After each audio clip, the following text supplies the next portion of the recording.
Graças a Deus, como os irmãos sabem, estamos fazendo durante esse mês de julho uma série de mensagens baseada numa pergunta, num tema geral, perguntando a Jesus. O nosso objetivo é extrair do Evangelho de Mateus 4 perguntas que foram dirigidas a Jesus e analisaremos aqui as respostas dadas por ele, respostas essas que tocam de maneira crucial assuntos relacionados com a nossa vida cristã e com a nossa fé diante do Senhor. Pensando nisso, eu peço que os irmãos abram, por favor, o Evangelho de Mateus, capítulo 18, verso 1 ao verso 5.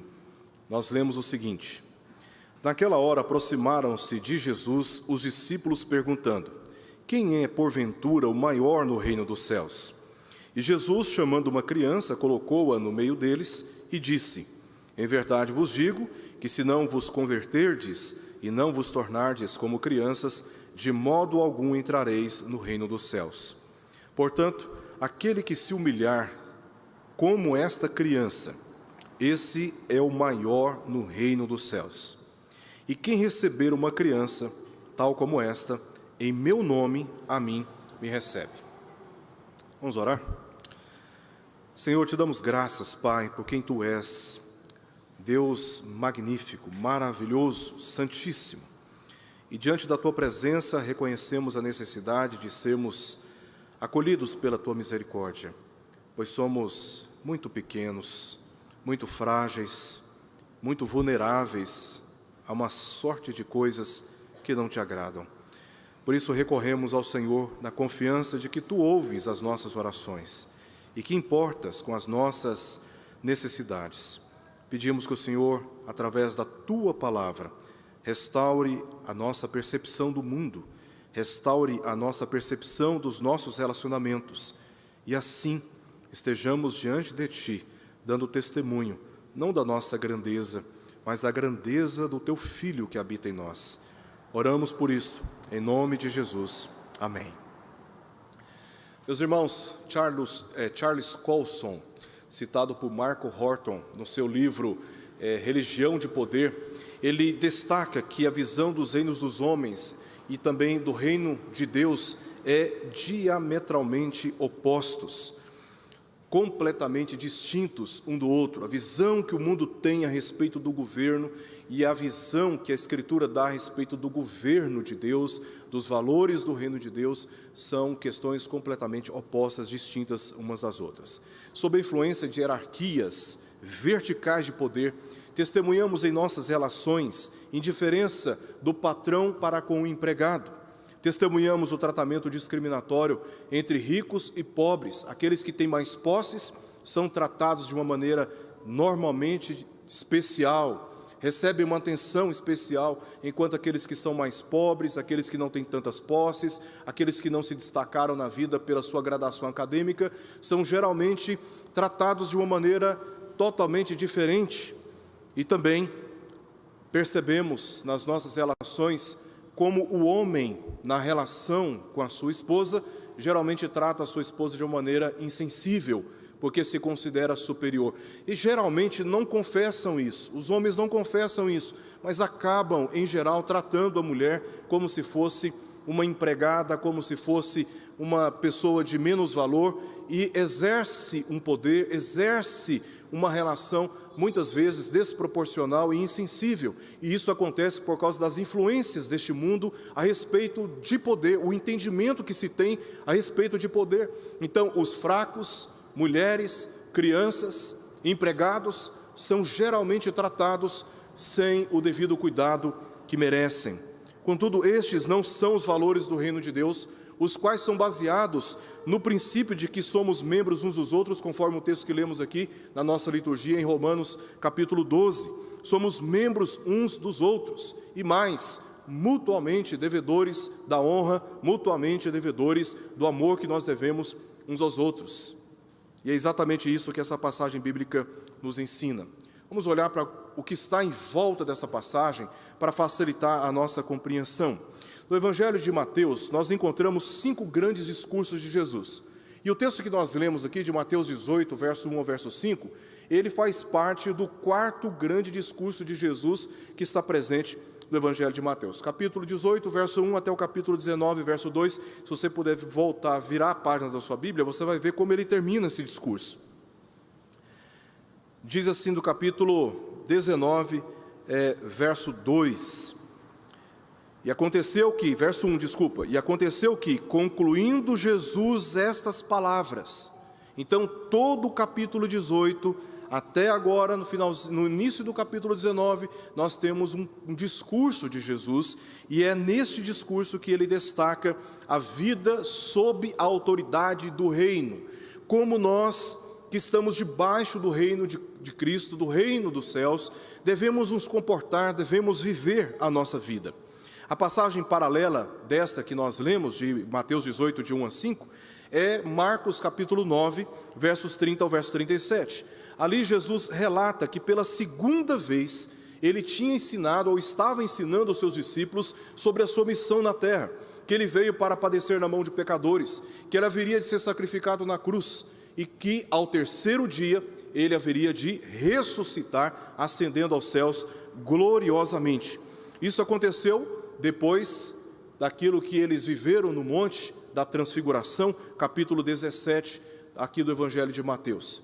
Então eles descem do monte, Jesus desce do monte com Pedro, Tiago e João, e onde eles o viram de uma maneira gloriosa, foi transfigurado na presença daqueles discípulos, eles descem do monte, então no caminho eles se encontram com os demais discípulos, e os discípulos que estiveram com Jesus no monte da transfiguração, ao se encontrar com os demais discípulos, começaram a discutir entre eles sobre qual ocuparia a maior posição de poder no reino glorioso de Cristo.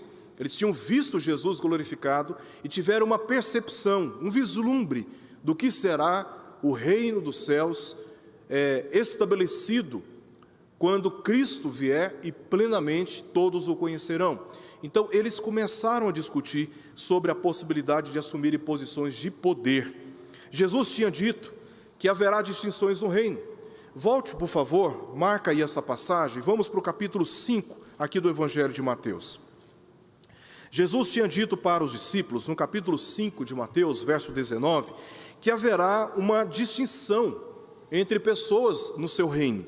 Ele diz assim: aquele, pois, que violar um destes mandamentos, posto que dos menores, e assim ensinar aos homens, será considerado mínimo no reino dos céus. Aquele, porém, que os observar e ensinar, esse será considerado grande no reino dos céus. Então, haverá uma distinção dentro do reino dos céus entre aqueles que serão considerados mínimos e aqueles que serão considerados grandes. Jesus já tinha ensinado isso aos discípulos no primeiro grande discurso que nós temos no Evangelho de Mateus. No Monte da Transfiguração, como eu já citei, Jesus chamou 3 daqueles discípulos, Pedro, Tiago e João, e deu a eles o privilégio de terem uma experiência gloriosa sobre aquele monte, de o ver transfigurado em glória, de o ver no seu estado de glória, e eles ouviram a voz de Deus, que dizia para eles naquela ocasião, Deus disse, no verso 5, este é o meu filho amado, em quem me comprazo, a ele ouvi. Eles ouviram a voz do Pai, eles ouviram a voz de Deus, e isso foi um grande privilégio que aqueles 3 discípulos tiveram. Enquanto, lendo todo o Evangelho de Mateus, vemos como o apóstolo Pedro, aqui, ele se destaca e é também destacado em inúmeras passagens. Este foi um discípulo que se destacou muito fortemente em relação aos demais. É provável que tudo isso tenha sido motivo para a vaidade e ciúme entre aquele colegiado de discípulos, desencadeando uma disputa interna. Tanto que mais adiante, no capítulo 20 do Evangelho de Mateus, nós lemos que, intercedidos pela sua mãe, Tiago e João pediram a Jesus, tomando a frente dos demais discípulos, pediram a Jesus para que no seu reino cada um se assentasse de um lado do seu trono. E isto, obviamente, causou uma grande indignação entre os demais discípulos, ou por terem perdido a oportunidade, ou porque se sentiram menosprezados por aqueles 2 discípulos. Em Lucas, capítulo 9, verso 46 a 48, que é uma outra passagem paralela aqui de Mateus 18, de 1 a 5, encontramos um detalhe. de que naquele momento em que eles estavam andando, percorrendo o caminho rumo a Cafarnaum, eles discutindo sobre qual deles seria o maior no reino dos céus, Jesus os provocou, Jesus os confrontou, mas eles preferiram o silêncio. É o que nós lemos no Evangelho aqui de Mateus. Eles preferiram o silêncio. Então, lá em Lucas, capítulo 9, versos 46 e 48, lemos que Jesus leu, Jesus viu, Jesus ouviu os seus corações, teve acesso aos pensamentos deles. Foi neste contexto de confrontação de Jesus com aqueles discípulos que diz o verso 1 do capítulo 18 de Mateus, que nesta hora, que neste momento, se aproximaram dele os seus discípulos com a seguinte pergunta: quem é, porventura, o maior no reino dos céus?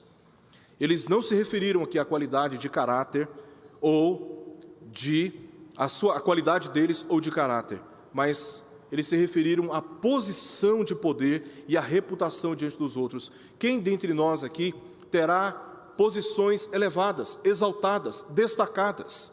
Pergunta deles, portanto, não teve qualquer intenção de se referir à qualidade de caráter, sim à posição em relação aos demais. O interesse deles foi de resolver essa dúvida que estava os incomodando e que estava sendo motivo de discórdias, de desunião e de implicâncias mundanas entre eles.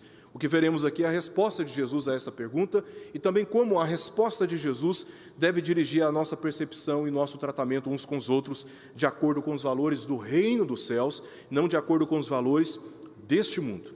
Eu estou dividindo essa passagem em apenas duas partes. No verso 2, Jesus faz uma analogia sobre a grandeza, chamando para perto de si uma criança. Estavam pensando em uma pessoa grandiosa, gloriosa, e de repente Jesus mostra a grandeza usando uma criança. E nos versos 3 ao verso 5, ele faz uma aplicação dessa grandeza para os discípulos. Então, vamos ver novamente o que ele diz aqui no verso 2, onde ele faz uma analogia sobre a grandeza. Ele diz assim: e Jesus, chamando uma criança, colocou-a no meio deles. Veja que essa foi a primeira reação de Jesus, a primeira resposta de Jesus diante daquela pergunta que tinha sido feita a ele. A pergunta dos discípulos estava amparada por um pressuposto errado. Eles não tinham compreendido o reino dos céus, porque só tinham em mente o reino terreno e também temporal, imediatamente relacionado às grandezas do Império Romano. Eles estavam convivendo debaixo da opressão dos romanos, e o que eles viam por parte dos seus opressores era aquele imperador com vestes especiais, cheio de glória, aquele palácio fortificado, exércitos fortificados, e também o temor dos outros povos. Esses imperadores, eles tinham pessoas em volta deles, que formavam o seu conselho, pessoas de elevadíssima posição dentro do império. Tinham muitos serviçais. Então, o que os discípulos tinham em mente? Que o reino de Cristo seria algo semelhante. E como eles estavam andando com Cristo, na sua manifestação em glória, eles estariam ocupando posições de poder. E eles já estavam discutindo entre eles sobre quem poderia ocupar as posições mais elevadas. Eles não estavam pensando no reino dos céus dentro da perspectiva de que o reino dos céus é diferente do reino da terra, porque o reino dos céus é baseado em valores e propósitos completamente diferentes destes que hão de passar, e que são corruptos e corruptores. Ele chamou então uma criança, surpreendendo todas as expectativas que aqueles discípulos tinham.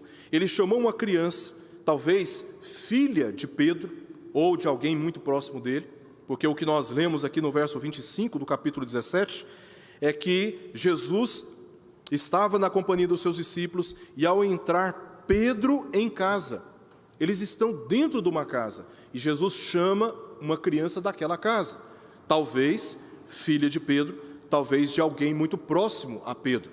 O fato é que Jesus chamou para perto de si uma criança, e a colocou no meio dos discípulos, numa posição estratégica para que todos pudessem olhar para ela, enquanto ele estaria ensinando a verdadeira grandeza do reino dos céus. Observemos como aquela criança imediatamente confiou no chamado. Jesus chamou essa criança confiou nesse chamado e atendeu imediatamente, fazendo o que ele pediu, demonstrando submissão, humildade e obediência. Um ato simples, e Jesus, de uma maneira improvisada, chamou essa criança, colocou no meio, e a resposta que essa criança deu ao chamado foi agora objeto, tornou-se agora objeto desta avaliação, dessa análise que Jesus está fazendo sobre a verdadeira grandeza no reino dos céus. O que temos agora, nos versos 3 ao verso 5, é a aplicação que Jesus faz observando aquela criança, chamando a atenção dos seus discípulos. Verso 3 diz: E disse: Em verdade vos digo que se não vos converterdes e não vos tornardes como crianças, de modo algum entrareis no reino dos céus. Eles estavam preocupados em posições no reino dos céus. Jesus está dizendo: de modo algum nem sequer entrarão no reino dos céus se vocês não se converterdes como esta criança. É a resposta de Jesus. Antes, ele fez uso aqui de uma fórmula muito usada no Antigo Testamento. Em verdade vos digo. Esta fórmula está na forma do amém. No Antigo Testamento, a palavra amém em hebraico significa em verdade, ou verdadeiramente, ou uma confirmação mediante certeza. Nós, após as nossas orações, dizemos amém. O que nós estamos dizendo com o amém é: isto é verdade, eu concordo com isto, eu confirmo que este é o fato. Então, este amém é muito usado no Antigo Testamento, e esse amém, e também em algumas passagens do Antigo Testamento encontramos o amém duplo, que Jesus no Novo Testamento usa muitas vezes: em verdade vos digo. O que Jesus está aqui querendo ao usar esta fórmula, em verdade vos digo? Ele está aqui enfatizando a verdade ou fato acima das opiniões populares, acima do conceito que as pessoas tinham a respeito de governo, a respeito de autoridade, porque eles estavam observando os modelos mundanos, e Jesus está dizendo acima dos governos mundanos, acima do entendimento popular que vocês têm a respeito do tratamento uns com os outros. Eu digo para vocês o que é verdade. Eu enfatizo para vocês aquilo que vocês devem observar. E a verdade é esta: para entrar no reino dos céus é necessário conversão de vida. Jesus ainda não tinha sido sacrificado, ele ainda não tinha feito a expiação pelos nossos pecados, e ele já estava alertando aos discípulos que para entrar no reino dos céus é necessário conversão de vida, conversão de expectativas, de condutas deste mundo, para aquelas que se conformam com os valores do reino dos céus. O reino de Deus é baseado em valores, é baseado em princípios, é baseado em propósitos totalmente diferentes daqueles que nós conhecemos deste mundo. Jesus usou aquela criança apenas como ideal, não de inocência, não de pureza, não de fé, mas de humildade e desinteresse por reputação social. Algo que estava acontecendo com os discípulos. E Jesus está dizendo: vocês precisam mudar a postura de vocês, a conduta de vocês, o entendimento de vocês, a semelhança daquilo que nós assistimos agora nessa criança. Vocês precisam mudar, converter, alterar essa maneira de vocês se comportarem. Ele já tinha dito, em Mateus capítulo 5, verso 3, bem-aventurados os humildes de espírito, porque deles é o reino dos céus. Os discípulos precisavam entender basicamente duas coisas. Verso 3, principalmente a parte aqui, final do verso 3, ele diz: se vocês não se comportarem como crianças, se vocês não se tornarem como crianças, como esta criança, de modo algum entrareis no reino dos céus. O desejo de ser maior em relação aos outros exibe um orgulho incompatível com a humildade que é característica do seu reino, porque há um só Senhor, segundo o apóstolo Paulo diz em Efésios capítulo 4, verso 5. Há um só Senhor entre nós. Na igreja de Cristo não tem Senhor, na igreja de Cristo não tem dono. Na igreja de Cristo há um só Senhor e nós somos membros uns dos outros. Então, a busca pela primazia, pelo destaque, para ser maior, para ter mais privilégios, para ser mais reconhecido, são condutas que exibem um orgulho que não é compatível com o reino dos céus. Uma vez crentes, nos tornamos cidadãos deste reino que está chegando. pela segunda vinda de Cristo. E Jesus está dizendo que este tipo de comportamento não é compatível com os valores do seu reino. Ele repreendeu os discípulos contra aquela rivalidade que estava acontecendo entre eles, contra o falso conceito de que o sucesso de um deve custar o fracasso dos outros. Não é assim no reino dos céus. Eu não cresço às custas da humilhação do meu irmão. Eu não cresço às custas da destruição da reputação dos meus irmãos em conversas paralelas, secretas. Eu não cresço e eu não notifico e não testifico o meu bom testemunho, falando mal do meu irmão, enfraquecendo o meu irmão, concorrendo com o meu irmão. Este tipo de conduta divide relacionamentos e enfraquece a nossa unidade, porque nos faz tratar os outros como rivais dos nossos interesses e não como alvos dos nossos interesses. Veja que os valores são completamente diferentes. Eles estavam brigando entre eles, porque eles estavam querendo ocupar posições maiores em relação um ao outro. Ao invés de tratarem uns aos outros como alvo do interesse, estavam tratando uns aos outros como rivais do interesse. O verso 4, nessa mesma linha de raciocínio, Jesus diz: portanto, por causa disto, por causa dessa conversão necessária para se entrar no reino dos céus, aquele que se humilhar como esta criança, esse é maior no reino dos céus. Se você observar bem, no verso 3, Jesus mostra qual é o caminho para entrar no reino dos céus. O caminho para entrar no reino dos céus é se converter como aquela criança. No verso 4, ele ainda, fazendo um paralelo aqui, agora ele vai dizer quem no reino dos céus se torna maior depois que entrou. Então, é nesse sentido que nós lemos aqui o verso 4, onde ele destaca a humilhação como um princípio para se alcançar a grandeza no reino dos céus. Contra isto, contra aquele comportamento daqueles discípulos, Jesus esclareceu que a verdadeira grandeza que deveriam buscar é a celestial, não a grandeza deste mundo, que às custas de mentira, de traições, de fraudes, de corrupções, as pessoas estão tentando alcançar alguma posição de destaque. Não é com base neste preceito de governo do mundo que nós precisamos olhar para a igreja e assim tratar uns aos outros. Por isso, disse que aquele que se humilha como aquela criança se humilhou, esse sim será maior no reino dos céus. Ele não descarta aqui nenhum entendimento de que no reino dos céus alguns serão considerados grandes, como lemos lá em Mateus capítulo 5, verso 19. E essa grandeza tem relação, segundo o que Jesus ensinou naquela passagem, com o atendimento dos seus mandamentos e o ensino dos seus mandamentos, o ensino da verdade. O apóstolo Paulo disse em Romanos capítulo 14, verso 17, que o reino de Deus é justiça, é paz e alegria no Espírito Santo. Por essa razão, os valores do reino de Deus devem guiar os nossos relacionamentos e eles devem tornar estes relacionamentos mais excelentes do que qualquer relacionamento que podemos construir lá fora com a sociedade ímpia e pagã. E a prática de atender este preceito está demonstrado aqui no verso 5.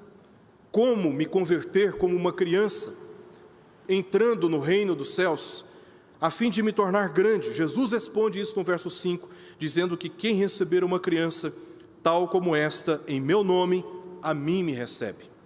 Está no verso 5, é a aplicação que Jesus ainda está fazendo sobre este princípio de que no reino de Deus não há rivalidade entre irmãos, e sim mútua cooperação, devendo um ao outro amor e respeito.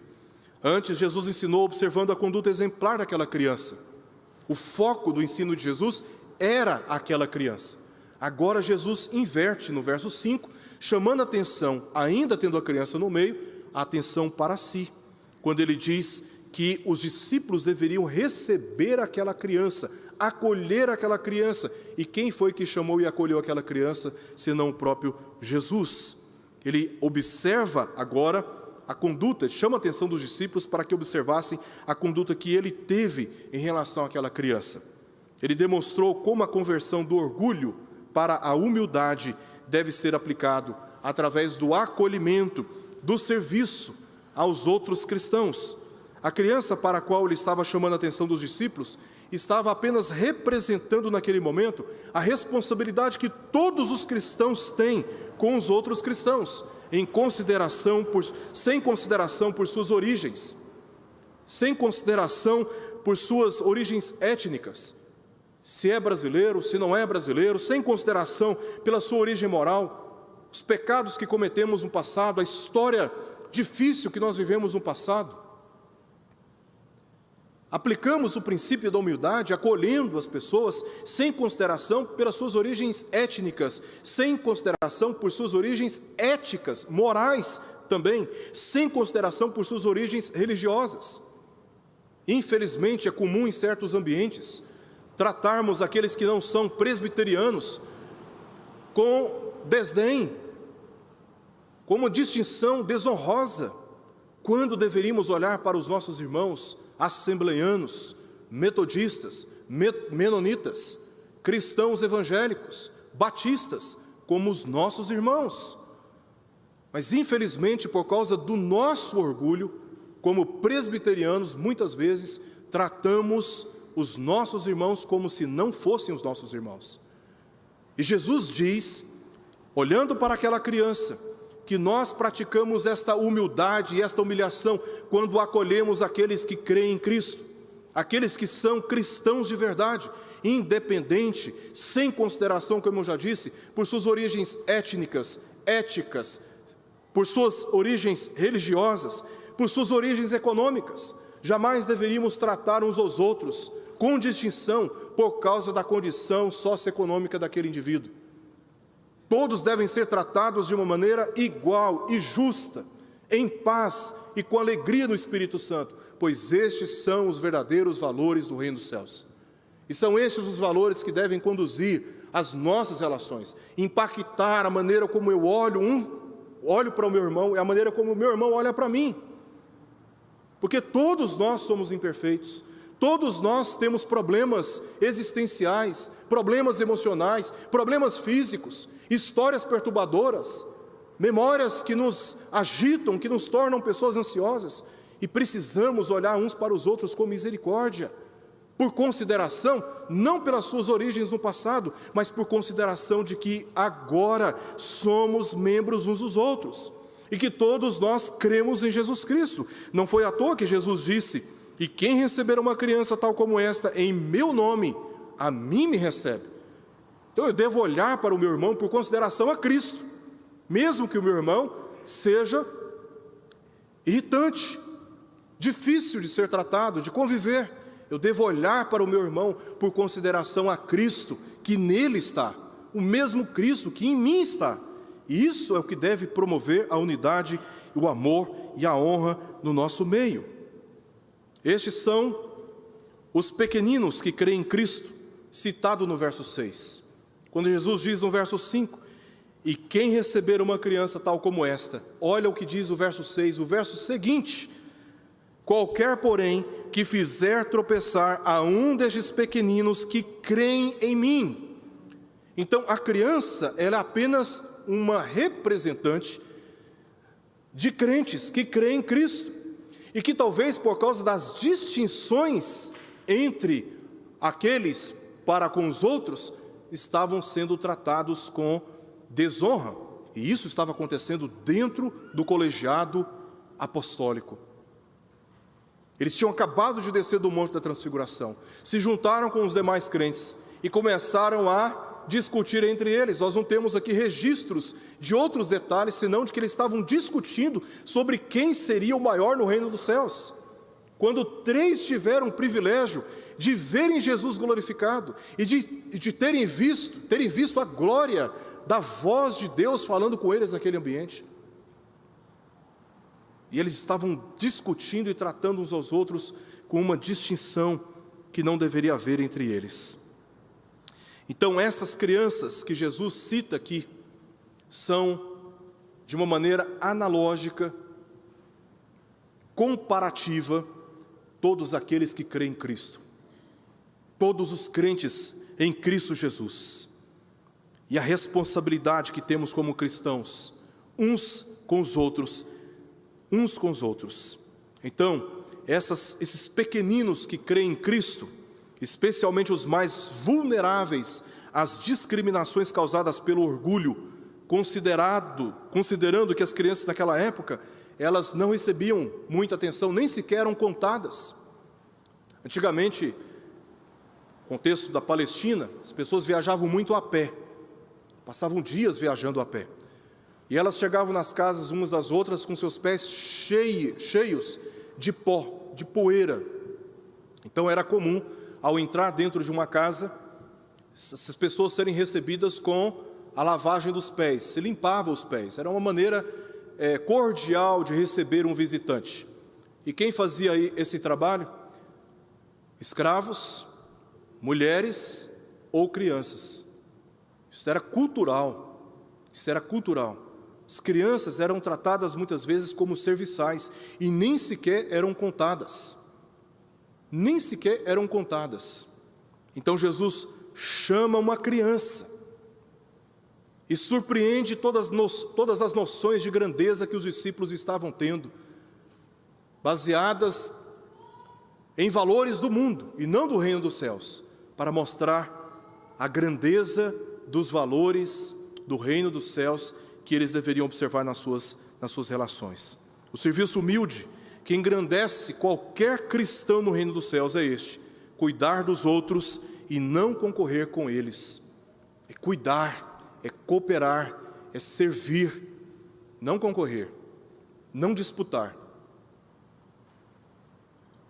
Quem assim procede, recebe, ou seja, honra o próprio Cristo. Quem age como esta criança, ele está como que recebendo o próprio Cristo, ou seja, honrando o próprio Cristo, assim como aquela criança ouviu o chamado e atendeu obedientemente. Quero destacar aqui duas questões, trazendo uma aplicação para os nossos dias do que esse texto significa para nós. Primeiramente, Jesus deixou claro que no reino dos céus, ele é pautado por valores mais altos, onde o que serve é o que ocupa o primeiro lugar, não o que é servido, não o que fica numa posição de ser servido, mas aquele que serve, aquele que coopera, aquele que ajuda, aquele que edifica. Este sim, ocupa o primeiro lugar. Como todos nós, os discípulos precisavam entender que não existe glória na rivalidade por posições, mas na cooperação humilde. A glória está aí. Independente da posição, independente do cargo, a glória está no fato de ver o meu irmão pelos olhos de Cristo e tratá-lo assim, com honra. Porque quando eu acolho o meu irmão, é como se estou acolhendo o próprio Cristo, disse as palavras do próprio Cristo. O 35º presidente dos Estados Unidos, John Kennedy, certa vez disse que o seguinte: não pergunte o que o seu país pode fazer por você, pergunte o que você pode fazer por seu país. Eu quero adaptar essa frase de John Kennedy para nós, para o nosso contexto, propondo o seguinte raciocínio: não pergunte o que o seu irmão pode fazer por você, pergunte o que você pode fazer por seu irmão. Aqui agora, onde nós estamos, reflita sobre isso. O que eu posso fazer pelos meus irmãos? O que eu posso fazer pelo meu irmão em Cristo? Nossos visitantes precisam ser bem acolhidos e integrados, não apenas pelo Ministério de Recepção, por todos nós. Quando o nosso visitante chegar aqui e for apresentado, aproveite esse tempo para acolher o nosso visitante. Já parou para pensar na experiência de alguém que chega numa igreja relativamente grande como esta, que não conhece ninguém, que vem com a motivação de buscar a Deus, de ouvir a palavra, de entoar cânticos, mas a igreja não é só contemplação, a igreja é também relacionamento. E quando termina o culto, nosso visitante às vezes sai sem gracinha, no anonimato, voltando para casa, e muitas vezes não recebe, além do ministério de integração, de recepção da nossa igreja, aquele acolhimento afetuoso da nossa parte, devemos nos alegrar com a presença dos nossos visitantes. E são coisas simples que todos nós podemos fazer. Coisas simples que todos nós podemos fazer, por consideração àqueles que são mais humildes, acolher, integrar os nossos visitantes. Nossos enfermos precisam ser assistidos com visitas e também com orações. Os nossos idosos precisam ser honrados e não desprezados, não esquecidos. Eles precisam estar no alvo das nossas atenções. Os nossos idosos precisam ser honrados. Novos crentes precisam ser ensinados na sã doutrina. Quantas pessoas precisam ser discipuladas? Quantas pessoas estamos discipulando? Quantas pessoas novas na fé, que estão chegando agora no reino dos céus, estão sendo acolhidas por mim, estão sendo servidas por mim, que conheço tanto a Escritura, que conheço tanto a doutrina? Os novos convertidos, os novos na fé, precisam ser ensinados na sã doutrina. Enlutados precisam da nossa presença consoladora. Casamentos em crises precisam de aconselhamentos. Posso não ser um especialista nas Escrituras, mas eu posso tentar ajudar o meu irmão, a minha irmã, que está enfrentando uma crise no seu casamento e que precisa ser alertado, alertada, que precisa ser encorajado, encorajada. Casamentos que precisam de restauração. O que eu posso fazer pelo meu irmão, não o que o meu irmão pode fazer por mim. Pessoas desanimadas na fé. Quantas pessoas desanimadas na fé que nem sequer estão vindo mais à igreja, que precisam ser lembrados, que precisam ser resgatados, que precisam ser encorajados. Quantas pessoas estão neste momento enfraquecidas na fé, há tanto tempo em casa, participando dos cultos pela internet. Muitos já sucumbiram, já se entregaram ao desânimo e já se acomodaram no regime, tendo condições de estarem presentes no culto público, já se acomodaram na experiência de ficar em casa. Irmãos, isso tem efeitos devastadores para a história da nossa vida cristã. A nossa fé é aquecida quando estamos com o povo de Deus. Continuamos sendo crentes em Cristo, participando dos cultos pela internet, mas nada se compara com a experiência de estarmos congregados numa igreja, em comunhão com outros crentes, com outros santos. E quantos neste momento já não estão desanimados e que carecem de encorajamento da nossa parte? Jesus ensinou que a grandeza está em servir aqueles que creem em Cristo, mesmo quando não tem cargos, nossos esforços não são compensados, não somos reconhecidos e nossa motivação não é compreendida. Jesus ensinou que, a despeito disso tudo, a grandeza está em servir aqueles que creem no seu nome. Por fim, em Mateus capítulo 11, versos 28 a 29, Jesus disse o seguinte: Vinde a mim, todos os que estáis cansados e sobrecarregados, e eu vos aliviarei. Tomai sobre vós o meu jugo, e aprendei de mim, porque sou manso e humilde de coração, e achareis descanso para a vossa alma. Meus amados irmãos, e aqueles que me acompanham agora pela internet, o pecado nos leva a viver uma vida de esforços, que acumulam cansaço espiritual, fazendo-nos correr atrás do que é passageiro e do que não pode nos garantir a vida eterna. A gente vive uma vida de cansaço por causa do pecado. Parece que nada resolve. Eu me lembro uma vez de uma pessoa que quis comprar uma lancha. Era o sonho dele comprar uma lancha, uma grande lancha. E como eu tenho muito relacionamento com ele, ele me chamou para participar daquele momento ímpar na vida dele. Ele estava realizando o seu sonho. E ele me chamou para ir buscar a lancha com ele. A lancha bonita, grande. E eu fui com ele lá, pegamos a lancha, estava com ele na caminhonete, e dentro do carro, ao virar a primeira esquina, ele se dirigiu as seguintes palavras a mim: Erickson, eu sonhei a vida inteira para ter uma lancha. Trabalhei, guardei dinheiro, consegui realizar o meu sonho. Agora que eu peguei a lancha, que eu tenho a lancha, parece que passou o sentido de ter conquistado. Assim vivemos a vida terrena. A gente gasta toda a nossa vida em busca de determinadas conquistas, mas depois que nós conquistamos, descobrimos que aquilo é ineficaz para suprir a nossa grande necessidade existencial na presença de Deus. Porque quando nós temos e estamos em paz com Deus, mesmo quando nós não temos essas coisas, nos sentimos felizes, alegres, satisfeitos, porque a paz com Deus é tudo que nós precisamos. Mas quando nós não temos paz com Deus, nós ficamos correndo atrás daquilo que não pode suprir a nossa necessidade existencial, e não vai suprir mesmo. Vamos viver uma vida em ciclo de esforços repetitivos. Vamos viver uma vida de muito esforço, e o pecado nos leva a um estado de cansaço, de apatia, de indiferença, de desânimo, de desespero, de falta de alegria, falta de paz. E Jesus está dizendo: vinde a mim, todos que estáis cansados e sobrecarregados, e eu vos aliviarei.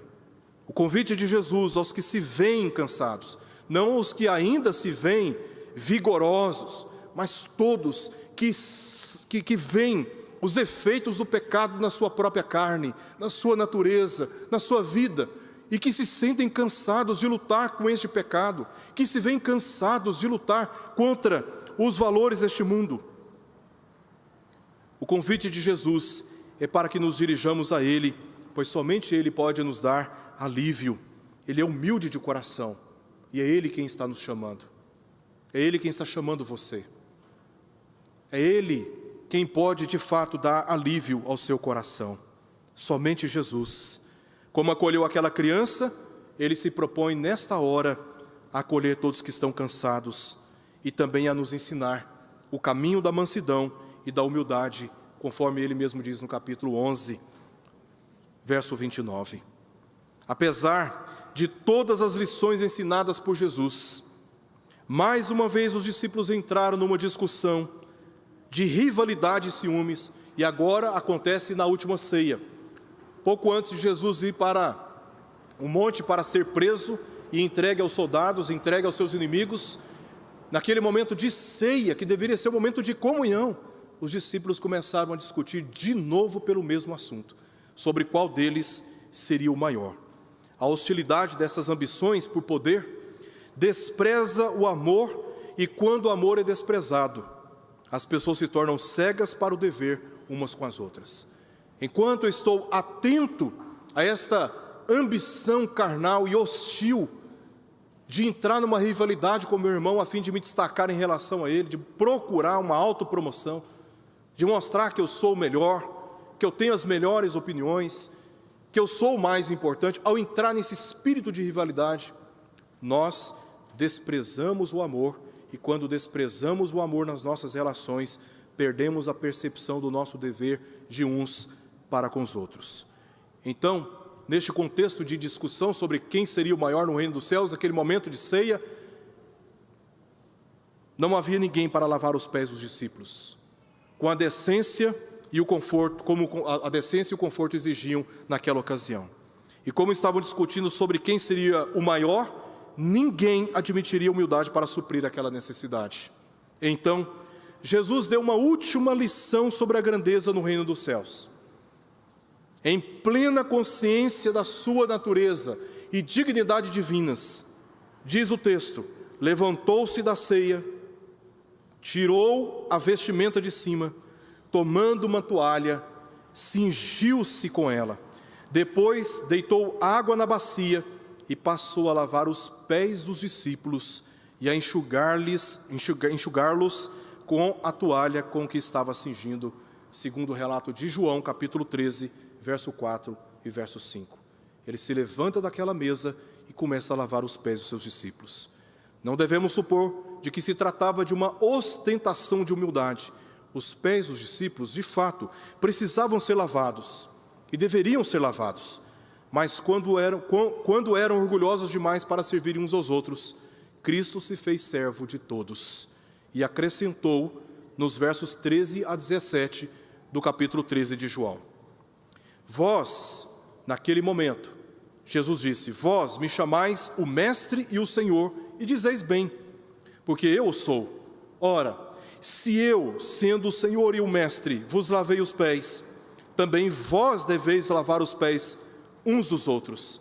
Porque eu vos dei exemplo para que, como eu vos fiz, façais vós também. Em verdade vos digo que o servo não é maior do que o seu senhor, nem o enviado maior do que aquele que o enviou.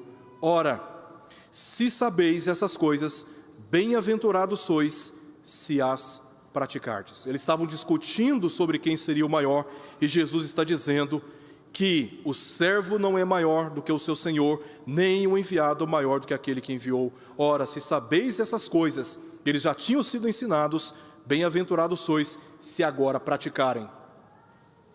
Porque não basta entender e praticar, para que a bênção de Deus repouse sobre nós. É como se ele estivesse com essas palavras, implorando para que considerassem o fato de que existe apenas um tipo de grandeza no reino dos céus, aquela grandeza que tinha acabado de demonstrar ao lavar os pés dos seus discípulos. Amor demonstrado em serviço humilde. Esta é a grandeza que Deus reconhece, é a única grandeza que Deus reconhece. Quando Jesus viveu entre nós, o objeto mais horrível, vexatório que havia na terra era a cruz. O lugar onde pessoas eram sacrificadas com requintes de crueldade. Agora, ela é o mais elevado e honrado de todos os símbolos, porque foi ali na cruz que ele nos serviu a salvação, com sofrimento e com morte, e revelou a grandeza do amor de Deus, para que hoje, cheios do seu amor, sirvamos humildemente os nossos irmãos na fé. Oremos. Senhor, nós te engrandecemos pelo teu amor revelado em Cristo Jesus naquela cruz. O teu Filho, que veio ao mundo como Deus, viveu entre nós e nos serviu e agiu entre nós como um servo obediente ao Senhor. Que o Senhor aplique essa palavra, que o Senhor aplique este testemunho em nossos corações, ajudando-nos a olhar para o teu Filho como um exemplo a ser seguido, ajudando-nos a tratar uns aos outros com honra, com amor e com a consideração de que todos nós somos membros uns dos outros, para que na unidade do teu povo o mundo saiba que o Senhor nos amou e que o Senhor nos salvou um dia. Oramos por isto em nome de Jesus. Amém.